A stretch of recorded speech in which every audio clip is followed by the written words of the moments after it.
એક હતો સિંહ, જંગલનો રાજા. એક બપોરે સિંહને ખૂબ તરસ લાગી. તે પાણી શોધવા જંગલમાં ભટકતો હતો.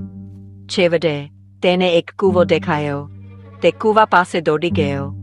પણ જેવો તેને કૂવામાં જોયું, તેને બીજો સિંહ દેખાયો. સિંહ ગુસ્સે થયો. તેને વિચાર્યું, કોણ છે જે મને પલકારે છે?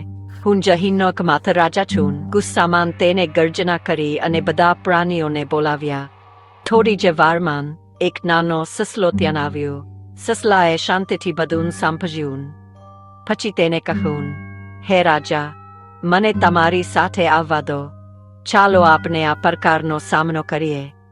સિંહે હા પાડી અને બંને કૂવા પાસે ગયા. સિંહની બાજુમાં ઊભા રહીને સસલાએ પાણીમાં જોયું અને હસ્યા. જુઓ રાજા, આ બીજો સિંહ નથી. આ તો તમારું પોતાનું પ્રતિબિંબ છે. સિંહ થોભ્યો. તેને સાચી વાત સમજાઈ.